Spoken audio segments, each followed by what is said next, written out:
하나님은 능력의 하나님이십니다. 할렐루야. 이 19장은 에베소에서의 사역이죠. 바울이 처음에는 각 성에 머무는 시간이 그렇게 많지 않았어요. 그러다가 성에 오래 머물게 된 계기가 뭐였냐면 이제 고린도였죠. 고린도에서 한 1년 6개월 정도. 그러면서 깊이 하나님의 말씀을 가르치기 시작했어요. 전에는 오직 예수 그리스도의 그 십자가만 증거하는 그런 일을 딱 간단하게 복음을 전하는 일만 했었는데, 근데 그것 가지고는 안 되겠다라는 생각을 했던 게 이렇게 아덴에서의 실패 때문에, 그래서 자기가 가지고 있던 그런 사람의 말과 지혜를 가지고는 안 되겠다 싶었던 그런 게 있었죠. 실패했으니까. 아덴에서는 실패하고, 그리고는 그때부터 이제 그 예수 그리스도의 그 십자가의 복음을 증거하기 시작하는데, 그걸 더 자세하게 모든 걸 깊이 있게 전하기 시작했던 게 이제 고린도에서의 사역. 그러면서 이제 고린도에서 이렇게 보니까 위에 빌립보, 데살로니가, 베레아를 거쳐서 아덴으로 갔잖아요.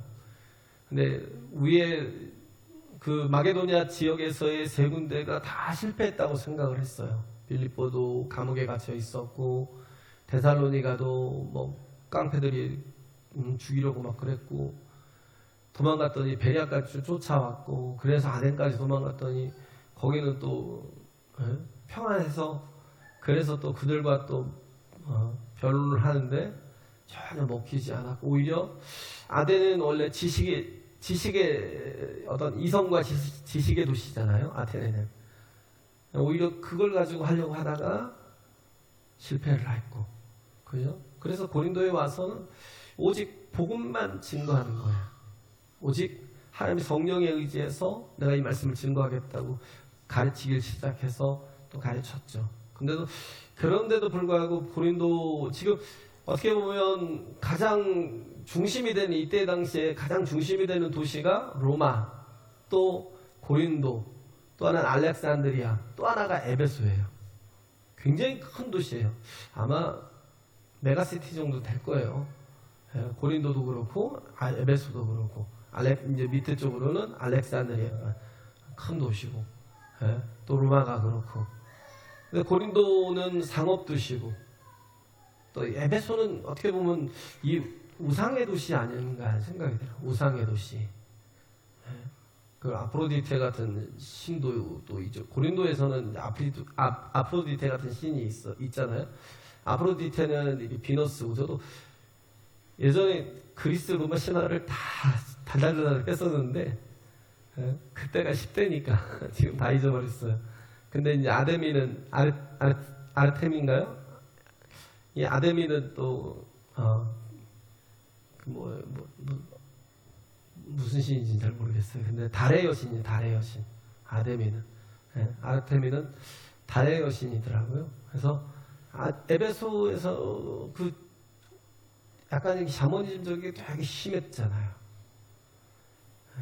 굉장히 심했어요. 그래서 이들에게는 특히 고린도에서 그런 걸 느꼈던 것 같아요. 종교적인 그런 어떤 것을, 그런 색채가 너무 강하니까, 우상적인 게 너무 강하니까 말씀으로 바로 세우려고 1년 6개월 동안 있었고, 그런데도 불구하고 고린도가 여전히 퇴폐적인, 또 상업적이고, 그러다 보니까 또 이게 약간 그 쾌락으로 흘러가는 그런 게 너무 심했어요. 그래서 말씀으로 바로잡아 주려고 막 했는데, 근데 그게 고린도 교회가 온전하게 서지는 못했던 것 같아요. 그래서 계속 고린도 전서 후서를 계속 써서 편지를 통해서 그들을 세우려고 막 노력을 했던 것이고, 에베소 같은 데서는 이제 처음에는 회당에 가서 복음을 증거하다가 3개월 동안 회당에서 복음을 증거하다가 나중에는 두란노 서원으로 들어가서, 거기는 그냥 책방이 아니라고요. 서원, 그러니까 책방이라고 생각하시면 안 돼요. 그냥 이렇게 말씀을 가르치는 곳이었어요. 마침 학교 같은 곳이에요. 그래서 말씀을 계속 2년 동안 가르쳤고, 그래서 거기서 말씀을 가르치면서 서신을 보낸 곳이 로마예요. 로마서가 굉장히 분량이 크잖아요. 제가 보기에는 에베소에서 가르쳤던 모든 내용들이 로마서에 보낸 그 서신 속에 있지 않나라는 생각이 들어요. 그래서 지금 본문에 보면 제일 처음에 21절에 보면 로마도 보아야 하리라 그러잖아요. 예루살렘에 가기를 경영하여 가로되 내가 거기 갔다가 로마도 보아야 하리라. 로마도 가야 되겠다라는 거예요. 큰 도시라서 어떻게 메가시티라 그런 게, 그리고 또 행정도시고 뭔가 정치도시고 그런 모든 중심의 도시이기 때문에 내가 거기서도 좀 살아봐야 되겠다는 생각으로 가는 게 아니에요. 로마도 그냥 보아야 되겠다라는 건 로마의 성도들에 대한 얘기예요. 그래서 로마는 이때까지는 한 번도 가본 적이 없어요. 근데 저는 느끼는 게 뭐냐면 우리가 지금 로마서 15장을 하는데 딱 오늘 해야 될 15장과 오늘 여기 지금 사도행전 19장 21절에 있는 말씀이 딱 일치가 돼요. 그냥 예루살렘에 들렸다가 로마에 가야 되겠다라는 그 뜻이 그냥 바로 이루어지잖아요. 그죠? 그냥 하나님의 그 뜻 속에 있었던 거예요. 그걸 받아들였던 거예요.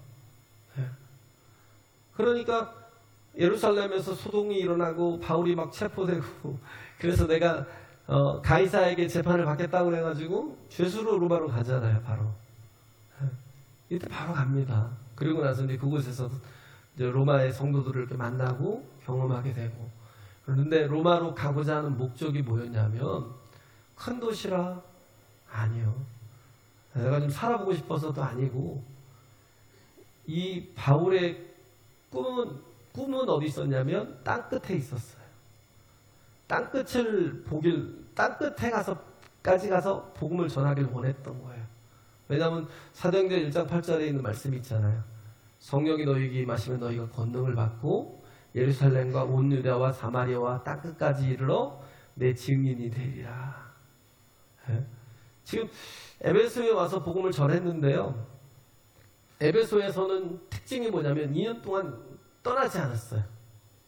그리고 지금 떠나는 장면, 이제 여기서 마무리를 하고 떠나는 장면이 지금 본문인데, 여기서 떠나지 않고 이들을 정말 말씀으로 계속 가르쳤다는 거예요. 그래서 보면 무엇이 능력이냐면 말씀이 능력이라는 거예요. 제일 중요한 게 우리에게 가장 큰 능력은 말씀이라는 거예요. 할렐루야. 말씀보다 더 큰 능력이 없어요. 그래서 계속 말씀을 증거했어요. 다른 거 아는 것이 없어요. 이 바울이 어디 막 다니면서 많은 사람들을 고치고 치유하고 그런 게 아니었어. 전혀 아니었어요. 오직 말씀을 증거하는 일에 막 소용을, 그 자신의 모든 것을 다 소모했는데, 근데 제자들이 그 손수건을 갖다가 아픈 사람에게 대니까 그 아픈 사람이 낫고, 뭐 앞치마를 왜 쓰는지는 모르겠지만 바울의 앞치마를 가져다가 또 병자에게 또 얹어놓고 기도를 하니까 그들이 또 일어나고, 막 그런 일들이 계속 벌어지는 거예요. 그리고 귀신이 막 떠나가고, 예수의 이름으로 기도하니까 막 귀신이 막 떠나가고, 막 그런 일들이 에베소에서 계속 벌어지는데, 그때 했던 건, 바울이 했던 건 뭐냐? 말씀을 계속 증거한 거예요. 말씀이 역사하더라는 거예요. 할렐루야. 하나님의 말씀은 살아있고 운동력이 있어. 좌우의 날선 어떤 것보다도 예리해서 혼과 영과 심령과 혼과 영과 관절과 골수를 찔러 쪼갠다고요. 할렐루야. 찔러 쪼개기까지 한다. 모든 역사가 어디 있어요? 능력이 말씀 속에 있어요. 말씀이 하나님이시라고요. 말씀이 곧 하나님이시니라고 요한이 얘기하고 있잖아요. 1장에. 말씀이 하나님이시라고요. 그래서 우리가 말씀을 대할 때는 항상 경건한 자세로, 그렇죠? 그 말씀이 내 속에서 역사한다고요. 내 속에서 일하시고요. 내 삶을 다 바꿔놔요. 할렐루야. 그래요. 그래서 그 능력 있는 막 사역들이 계속 일어나는 거예요. 그러다가 뭐 스게와의 그 제사장이라고 하는 사람의 스게와의 아들 일곱이 막 또 예수 이름을 빙자해서 귀신 하나를 내어줬다가 거기서 또 막 일이 소동이 벌어지잖아요. 귀신이 막 그 일곱 아들들을 다 제어하고 두드러 패고 옷까지 싹 벗겨서 쫓아내잖아요. 뭐라고 그래요? 내가 예수도 알고 바울도 알아. 근데 니들은 누구야? 그러고 두드러 패는 거예요. 귀신 들린 자가. 귀신의 힘이 얼마나 센데요. 그잖아요. 근데 예수의 이름 앞에 무릎을 꿇는다고요. 할렐루야. 말씀을 가진 자가 예수의 이름에 능력이 또 있는 거예요. 그래서 그 말씀을 가진 자가 왜 능력이 있어요? 예수 이름에 능력이 있냐면 믿음은 들음에서 나고 들음은 그리스도 예수의 말씀으로 말미암으니까. 그래서 믿음이 생기는 거예요. 믿음으로 반응할 때 어떻게 하는 거예요? 믿음으로 영접하고 믿음으로 활용하고 그렇게 믿음으로 뭔가를 우리가 할 때 반드시 그 속에서 역사가 일어나는 거예요. 근데 그 믿음은 그냥 생기는 게 아니라 말씀을 통해서. 할렐루야. 말씀을 통해서. 말씀도 없는 자가, 듣지도 않는 자가, 그잖아요. 그냥 예수를 그냥 우상처럼 생각하고 부족처럼 생각해서 예수 이름을 사용하는 그런 거는 진짜 어리석은 것이다라는 거예요. 놀라운 일들이 일어나잖아요. 에베소에서 엄청난 역사가 있었어요. 엄청난 사역이 있었어요. 그리고 그게 끝이 아니었잖아요. 그들이 알아서 회개를 해요. 알아서 하나님 앞에 회개를 하는데요. 그 아담의 그 모든 우상을 섬기던 책들이, 그 책들이라는 건 뭐냐면 부적이에요. 부적. 그래서 가치가 되게 큰 거죠. 하나는 막 어딘 부적 하나 써지 막 1,000만 원짜리도 있고, 뭐 부자들한테 주면 1,000만 원짜리, 가는 사람들 주면 한 50만 원 받겠죠. 그런 부적들을 다 모아놓은 것들이 얼마냐면 약 한 50억의 가치가. 은 5만이라고 했죠. 은 5만. 한 드라크마가 은이에요. 은. 한 드라크마가 그냥 한 은이라고요. 그게 그 데나리온하고 똑같은 그걸 교환이 가능해요. 유대 땅에서는. 드라크마는 저기 로마의 화폐고 이 저기는 데나리온은 이 유대인들이 쓰는 화폐고 똑같은 가치로 교환이 가능하다고요. 한 데나리온이 하루 일당이에요. 뭐 15만 원, 20만 원 정도 한다면 20만 원 정도 한다면 좀 일당 좀 일꾼들이 좀 저기 하는 사람들이요. 한 데나리온은 아무나 주는 게 아니라 전문적인 어떤 그런 능력을 기술을 가진 사람들에게 주는 거예요. 20만 원이라고 한다면 한 100억 가치. 그냥 10만 원이라고 한다면 약 한 50억의 가치. 그것들을 자신들이 알아서 갖다가 다 불태우고 그러면서 하나님께 돌아오는 역사가 에베소에서 일어났다고요. 엄청난 능력이. 그렇기 때문에 우리는 어떤 존재가 되어야 되냐면요. 영적인 일에서는 능력이 있어야 돼요. 다른 건 몰라도 영적인 것에서는 능력이 있어야 된다고요. 그래야 우리가 승리할 수 있다고요. 할렐루야. 네? 그래서 지금 로마에도 이러한 일들이 에베소에서 있었던 이런 놀라운 일들이 일어나길 바랬던 거예요. 네? 그리고 제일 중요한 교회 몇 교회를 따지면 예루살렘 교회 첫째는. 예루살렘 교회는 뭐예요? 흘려보내는 교회. 파송하는 흩어졌지만 그러지만 많은 사람들이 가서 막 흩어지면서 교회들을 세우잖아요. 네? 흩어지면서 부흥이 막 일어나잖아요. 총균세 제라드 다이아몬드가 썼던 그 총균세에 보면 이게 유라시아의 문명이 발달을 할 수밖에 없었던 게 뭐냐면 뭐 적도보다는 약간 위죠. 위도가 거의 똑같대요. 위도가 일치한대요. 유럽과 아시아가 특히 이게 중국, 한국, 일본이 벼농사가 가능하잖아요. 이게 일치한대요. 위도가. 그렇기 때문에 이게 뭐 곡식도 풍성할 뿐만 아니라 또 문화적인 이렇게 이동이 굉장히 자유롭대요. 뭐 비슷한 게 너무 많대요. 멀리 떨어져 있는데도 불구하고 오히려 남북이 더 가까울 수도 있는데 남북과는 멀고 어디 가까워요? 유럽과 아시아가 그냥 가까운 거예요. 위도가 가깝대요. 위도가 일치하니까 너무 비슷하니까 그냥 문화가 전달되는 게 너무 쉬운 거예요. 그런 상황이 있는데 근데 이게 또 뭐냐면 남과 북으로는 이게 저기가 안 된대요. 교류가 잘 안 된대요. 귤화위지라고 하죠. 귤화위지. 이게 뭐냐면 강남에 있는 귤이 제주도의 귤이 서울 오면 안 되잖아요. 귤나무가 서울 온다고 서울에 와서 심으면 안 나잖아요. 강남에 있는 귤이 강북으로 오면 어떻게 하면 탱자가 돼버린대요. 탱자가. 그만큼 뭐가 있냐면 남과 북으로는 이질감이 있는 거예요.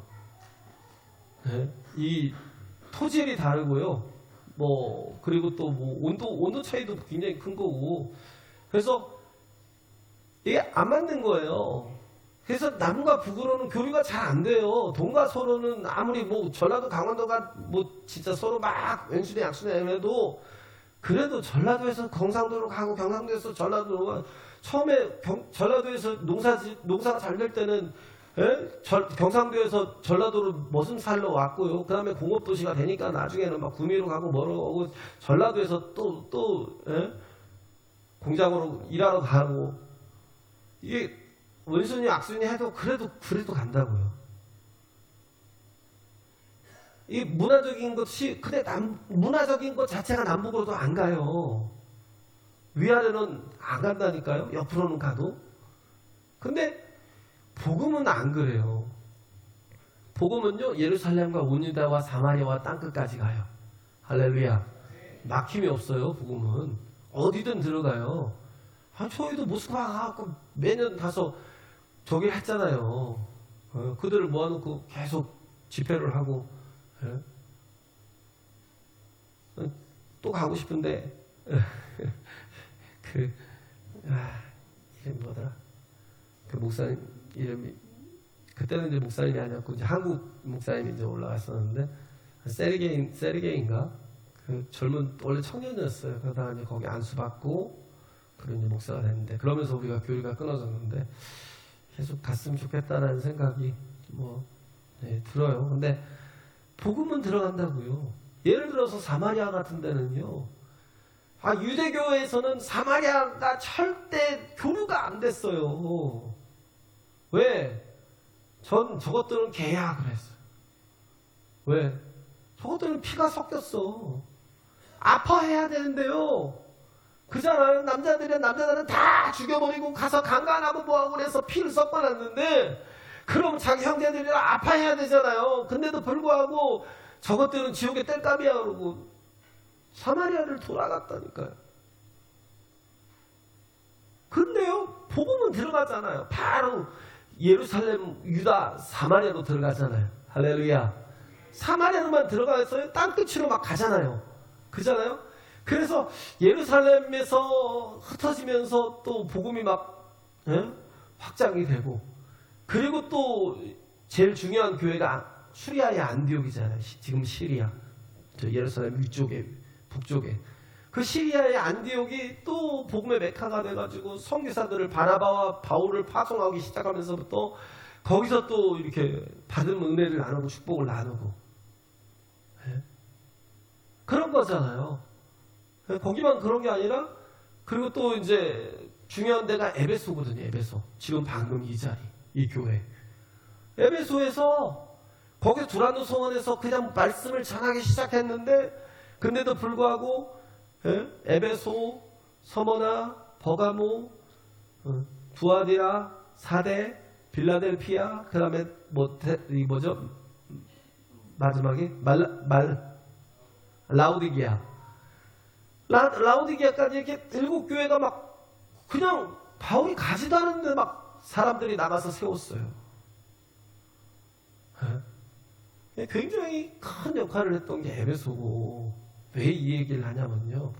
그 다음에 내가 너희에게도 가야 되겠다라고 지금 로마서 15장에 로마서를 서신을 보내면서 내가 너희들에게 향한 마음이 어떤 마음인지를 오늘 오후에 보면 쭉 나와요. 왜 내가 너희에게 가야 되는지. 근데 그 마음은 로마에 머물겠다는 게 아니었어요. 원래는 서바나로, 너희를 거쳐서 서바나로 갈 거야.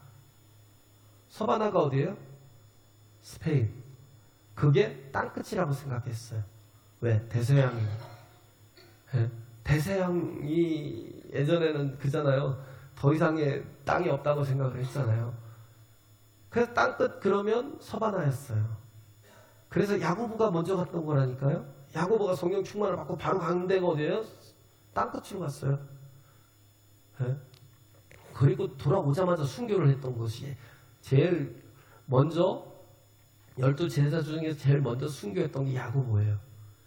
그래서 서바나에서 그 스페인에서 사람들이 와서 야고보의 시체를 가져갔어요. 그래서 그 길이 뭐예요? 산티아고. 순례길. 산티아고. 세인트죠, 세인트. 성 야고보라는 거예요. 티아고라는 거, 야고보라는 거. 뭐 샌디에고도 있고요, 뭐 산티아고가 또 다른 어떤 남미 같은 데도 많이 있을 거예요. 예? 그런 거예요. 그래서 서바나로 가고자 해서 로마로 가서 너희들과 교류하고 너희들이 나를 보내줬으면 좋겠다. 왜? 안디옥에서 우리를 파송해서 이렇게 아시아와 마게도냐와 아가야와 이 일대를 다 복음화시켰던 것처럼 이제 너희들이 또 나를 보내주고 너희들 중에서 또 나와 함께 가서 왜 그런 말을 했냐면 이 로마에는 선교적인 그런 어떤 마인드가 없었던 것 같아요. 그래서 같이 가자는 거죠. 나를 또 보내주고 후원하고 그렇게 해서 너희들이 이 안디옥 같은 그런 복을 받으라는 거예요. 예루살렘 교회 같은 복을 받으라는 거예요. 그런 중심이 되라는 거예요. 그래서 로마에 대한 생각이 굉장히 컸던 게 바울이 그런 마음이 좀 있었던 거예요. 그래서 그의 마음은 서바나였다. 땅끝까지 가고자 했던 것. 근데 그럼에도 불구하고 내가 너희들에게 욕심을 부려서 먼저 가는 게 아니라 나는 지금 예루살렘으로 가야 된대요. 왜 예루살렘으로 가냐면 예루살렘에 지금 기근이 심하게 임했다는 거예요. 기근이 심하게 임해가지고 내가 가서 그들을 도와야 되겠다는 거예요. 왜? 에베소에서 내가 받은 은혜가 너무 많다는 거예요. 에베소에서 내가 받은 이 부흥을 통해서 받은 이 모든 달란트가 너무 많고 하나님이 주신 은혜가 너무 많아서 내가 이걸 나 혼자만 쓰지 않고 지금 어려움을 당하고 있는 예루살렘 교회 성도들을 위해서 그들을 위해서 또 쓰게 해야 되겠다는 거예요. 그런데 이 에베소에서뿐만 아니라 마게도냐와 아가야 어디에요? 저 빌립보, 데살로니가 또 이 베레아 그리고 또 이 고린도에 세워져 있는 교회들이 또 이렇게 헌금을 내서 디모데랑 또 누구를 보내잖아요. 에라스도를 보내잖아요. 거기서 헌금을 모아가지고 또 에베소에 있는 헌금에다 합쳐가지고 우리가 가서 거기서 힘껏 돕고 그리고 나서 내가 너희 로마에 갈 거야. 지금 얘기를 하는 것이 지금 딱 전체적인 맥락이 그런 거예요. 전체적인 맥락이. 그래서 바울은 여기서 뭘 받냐면 하나님의 영광을 받았다는 거예요. 그냥 매번 또 그러지만 특히 에베소에서는 너무나 많은 하나님의 역사들을 보았잖아요. 그냥 자기 손수건을 가지고 왔는데도 불구하고 막 귀신이 떠나가기도 하고요. 막 병자가 막 낫기도 하고요. 하나님이 막 그 말씀이 막 일하는 걸 보니까 그러니까 뭐가 생기냐면요. 단 1초라도 하나님의 영광을 본 사람은요, 세상 것에 만족하지 않아요. 세상 것에 미련을 주지 않아요. 행복한 여자는 글을 쓰지 않는다. 행복한 여자는, 그쵸? 행복한 여자는 글을 쓰지 않는다. 이 드라마 작가였던 최연지라는 드라마를 많이 썼더라고요. 최연지라는 드라마 작가인데, 이분이 뭐라고 쓰냐면 행복한 여자는 돈을 쓰고 불행한 여자는 글을 쓴대요. 역설이라는 거죠. 역설이에요. 행복한 여자는 돈을 쓴대요. 돈을. 근데 불행한 여자는 글을 쓴대요. 이게 무슨 말이냐면 행복할 때는 내가 열심히 돈을 쓰고 다니고 나를 위해서 뭐 이것도 사고 저것도 사고 먹고 뭐하고 다 하고 다니는데 그것이 나를 하나도 바꾼 것이 없다는 거예요. 나에게 아무것도 유익이 된 것이 없고 나를 잘되게 한 것이 하나도 없다는 거예요. 근데 세상 말로 내가 정말 팔자가 사나워서 불행이 내게 찾아왔는데, 너무나 큰 고난이 찾아왔는데, 그래 내가 참 그것 때문에 내가 이게 이렇게 망하는가 보다는 생각을 했는데 그게 아니고, 그 고난 때문에 내가 오히려 하나님을 만나게 되었고, 그 고난 때문에 이제는 내가 글을 쓰게 되었다라는 거. 위로하는 글도 쓰고요, 누구에게 힘을 주는 글도 쓰고요, 그리고 이 복음을 내가 만난 하나님을 전하는 글을 쓰고요, 그러면서 많은 사람들에게 도움이 되는 막 글을 쓰고 있다는 거예요. 할렐루야. 우리는 그러잖아요. 내가 원하는 대로 다 되는 게 행복이라고 생각해? 에? 아니요. 내가 불행이라고 생각하는 건 내 세상에서 지지리도 진짜 복이 없어가지고 내가 이렇게 맨날 가난하고 연약하고 맨날 이렇게 고통을 당하고 이 불행이라고 생각을 해요? 그렇지 않아요. 이게 없었으면 우리 하나님 앞에 설 수 없었어요. 할렐루야. 저는 그래요. 진짜 저에게 어려움이 없었으면 저는 하나님 앞에 제대로 못 섰을 거예요. 모르겠어요. 지금 뭐 제대로 제가 섰다라고 얘기한다고 또 선 것도 아니지만, 하나님 외에는 의지할 게 없다라는 생각을 전엔 갖지 못했을 거라고요. 그래서 참 이제는 보면 시편 116편 67절이죠. 119편 67절에 보면, 고난당하기 전에는 내가 그릇 행하였더니 이제는 주의 말씀을 지키나이다. 이게 복이라고요. 할렐루야. 네, 그잖아요. 그가 사울이었을 때 그렇게 모든 세상 권력을 다 가지고 하나님을 핍박만 했어요. 그게 세상 말로는 형통이겠죠. 그랬으면 그가 하나님을 못 만났겠죠. 계속 하나님 핍박자로 살겠죠. 근데 그런 과거에 아주 진짜 추하고 더러운 그런 후회스러운 모습들도 있겠지만, 근데 하나님을 만나면 어떻게 돼요? 변화되는 인생을 사는 거예요. 할렐루야. 그렇다고 과거를 다 지워버리고, 나는 정말 과거가 너무 끔찍해, 생각하기도 싫어, 막 그러면서 과거를 다 지워버리고 그리고 새롭게 시작이 되는 건 아니에요. 과거가 지워진다고 지워지는 건 아니잖아요. 그러니까 어떻게 해요? 내가 과거가 있으니까 은혜 위에 은혜가 되는 거예요. 은혜가 넘치는 거예요. 할렐루야. 베드로가 그랬잖아요. 예수 그리스도를 모른다고 부인만 했어요? 아니잖아요. 저주까지 했잖아요. 부인하고 배신하고 저주했지만, 그런데도 불구하고 하나님이 그 위에 부어주시는 은혜가 더 크다니까요. 그래요. 그래서 더 커요. 아무리 큰 허물과 어려움이 있어도요, 하나님이 부으시는 은혜가 더 크다고요. 그러다 보니까 어떻게 해요? 그가 위대한 사도가 되고, 바울도 그가 핍박자요, 포행자요, 회방자였지만 그럼에도 불구하고 하나님의 그 은혜가 크니까, 만나주신 은혜가 크니까 어떻게 됐어요? 그가 이방인의 사도가 되고, 이방인의 사도가 돼서 정말 땅끝까지 가려는 그런 마음이 있었잖아요. 이게 예루살렘에서부터 출발을 했어요. 예루살렘을 출발해서 안디옥으로 갔다가 안디옥에서 또 결국은 거기서부터 또 사역이 시작돼가지고 그 모든 지중해 일대를 다 변화시키잖아요. 그리고는 이제 로마를 갔다가 그리고 서바나 땅끝까지 가고 싶다고. 내가 하나님에 대한 꿈이 있다는 거예요. 왜 이 하나님을 전하고 싶어요? 진짜 영광이 무엇인지 아니까. 참된 영광이 무엇인지 아니까. 그러니까 이걸 전하려고요. 어디까지 가요? 마지막 죽는 그 순간까지 가는 거예요. 내가 전제와 같이 부어졌다는 거예요. 레스트 원드랍까지요. 마지막 한 방울까지 다 부어졌다는 거예요. 내가 하나님 앞에 산재물로 드려졌다는 거예요. 그래서 이제 내가 떠날 기약이 가까웠으니 디모데후서 4장에 보면 야, 그런 고백들이 어디서 나와요? 저도 그러고 싶어요. 마지막에 하나님, 내가 한 방울까지 다 부어지고 내 것이 어디 있어요? 내 것이. 착각하지 마세요. 하나님의 것이지.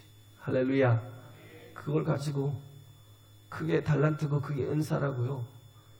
어리석은 부자 되지 마시라고요. 누가복음 12장에 있는 것처럼 아끼지 마시라고요.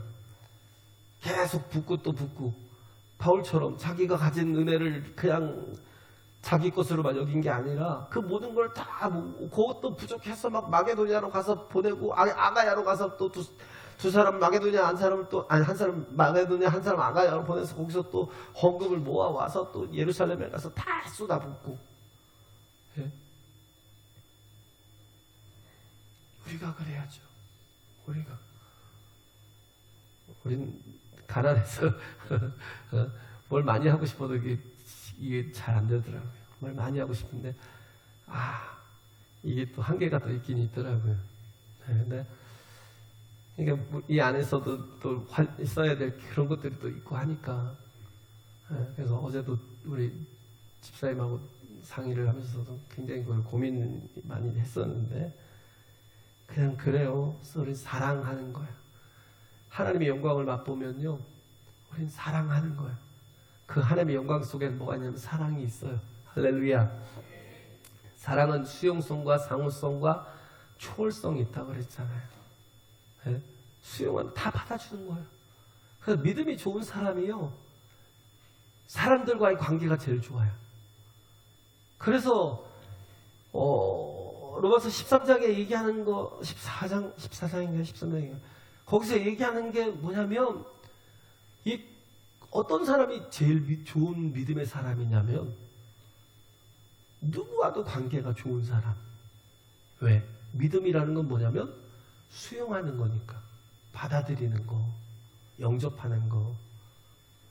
어떤 사람까지 받아들이겠어요? 원수까지도. 할렐루야. 원수까지도. 내 뜻과 안 맞으면 내 뜻을 좀 꺾으면 어때요? 고집? 왜 부려요, 고집을? 그잖아요. 내 뜻과 안 맞으면 그냥 내 뜻을 내려놓으면 되죠. 예? 굳이 그렇게 남의 뜻이 틀린 게 아니라면, 예? 내가 훨씬 더 지혜로워요? 내가 조금 더 지혜롭다 치더라도,